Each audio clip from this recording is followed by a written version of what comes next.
আন্দোলনে যে আপনার সাধারণ শিক্ষার্থীর উপরে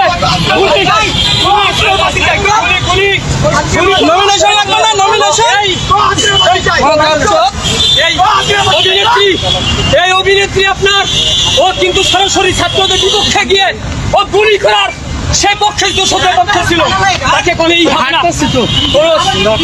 ছাড় হবে না। সমস্যা কি সামনে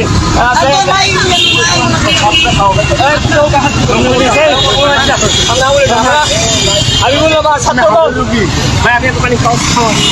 বললাম আপনি জানেন ভাই আমাদের দুইজন শহীদ হয়ে গেছে 100 রুপায় আহত হয়েছে গুলিগঞ্জ সিলেট দেরি হবে না। আমরা থানায় গেলাম বিবি আপনাদের তাকে অ্যারেস্ট করে না আমরা থানায় নিয়ে যাচ্ছি। থানা আমাকে আইনের হাতে আইন আমরা তুলে নেব না, আইনের কাছে আমরা সমর্থ করে দেবো। আইনের প্রতি আমরা সবাই শ্রদ্ধাশীল বিশ্বাস করি। এই বাংলা জমিনে কোন আওয়ামী লীগের দোষর সে অভিনেত্রী হোক সে ক্রিকেটার হোক যাই হোক তাদের কোনো ছাড় হবে না। আমার ভাইয়ের রক্ত যখন দিয়েছি রক্ত আরো দেবো, তারপরে কোনো আওয়ামী লীগের দোষর এই বাংলায় আসতে পারবে না ইনশাআল্লাহ। যেহেতু জীবন তো আমরা প্রস্তুত, আমরা জীবন মহানগর ঢাকা মহানগর করবো। আন্নান ভাই তিনি বিষয়টি জানেন।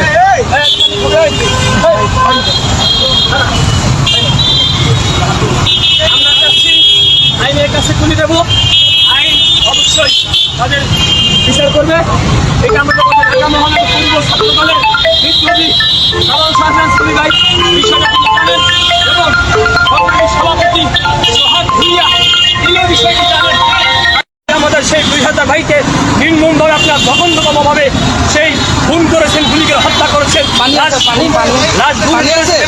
লাশকে পুড়িয়েছেন। সেই সিদ্দিক ভাই অভিনেতা, সে অভিনেতা দেখো অনেক অভিনেতা ভাই ওই পক্ষে ছিলেন, বৈষম্য পক্ষে এই সিদ্দিক এই কুলাঙ্কার এই জঘন্যতম লোক সে কিন্তু বৈষম্য আন্দোলনের পক্ষে ছিলেন না। এ কিন্তু ডিরেক্ট হাসিনার পক্ষ নিয়ে দোষণ নিয়ে সাধারণ শিক্ষার্থীদের বাংলাদেশের বিপক্ষে তিনি দাঁড়িয়েছিলেন এবং বাংলাদেশের ছাত্রদের যে পরিমাণ খুন করেছিলেন তাদের পক্ষে তিনি দাঁড়িয়েছিলেন একটিমাত্র আসনের জন্য। কিন্তু ভাই এই অভিনেত্রীকে আমরা সেদিন বয়কট করেছি যেদিন সাধারণ শিক্ষার্থী তাদেরকে পাই নাই। আমি বলতে চাই যে অভিনেত্রী হোক যাই হোক কিন্তু আওয়ামী লীগের যে দোষর তার বিচারে বাংলা জমিনে হবে, সে আওয়ামী লীগের আস্থানে এই বাংলাদেশে হবে না। একটি স্পষ্ট বার্তা বলতে চাই, সে ক্রিকেটার হোক সে অভিনেত্রী হোক কোন আওয়ামী লীগের দোষর এই বাংলাদেশে হবে না, তার বিচার হবে। ডিবি কার্যালয়ে ডিবি বলছে থানায় সমর্থন করতে চাই আমরা ডিবিকে বিশ্বাস করি না, আমরা নিজেরাই থানায় সমর্থন করতে চাই। ছাত্রদল আমাদের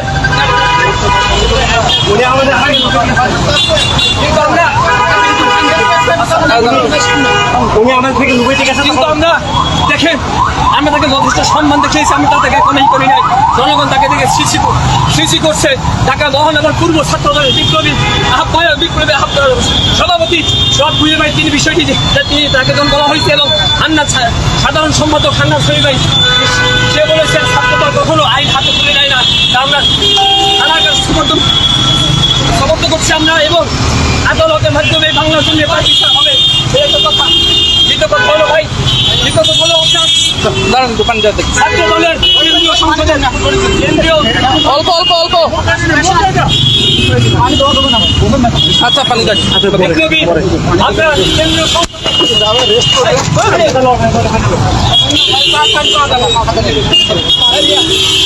কেন্দ্রীয় কেন্দ্রীয় সংসদের আপনার দুটো সংসদ জগন্নাথ বিশ্ববিদ্যালয়ের আপনার সাবেক ছাত্রনেতা আসিফ ভাই তাকে ধরা হয় ভাই। আমরা কিন্তু করে দিচ্ছি একটা কথাই বলবো ভাই, বাংলাদেশের মানুষের একটা উদ্দেশ্যে কথা বলতে চাই। ছাত্রদল সবসময় ন্যায়ের পক্ষে ছিল, কোনো ন্যায়ের পক্ষে আছে, সবসময় ছাত্রদল অন্যায় বিরুদ্ধে জীবন দিয়েছে, লড়াই করেছে, সংগ্রাম করেছে, এখনো আছে। কোনো দোষরের ছাত্রদল বিগত দিনও ক্ষমা করেন, এখনো করবে না, ভবিষ্যতে ইনশাআল্লাহ করবে না। যদি জীবন দিতে হয়, আমার যে ভাই বোনেরা খুব হয়েছেন, শহীদ হয়েছে, আমি চাইবো আবার শহীদ হবো, কিন্তু আওয়ামী লীগের সাথে কোনো আতাত না, আওয়ামী লীগের দোষদের সাথে কোনো আতাত না। দোষদের অবশ্যই এই জমিনে বিচার হবে ইনশাআল্লাহ।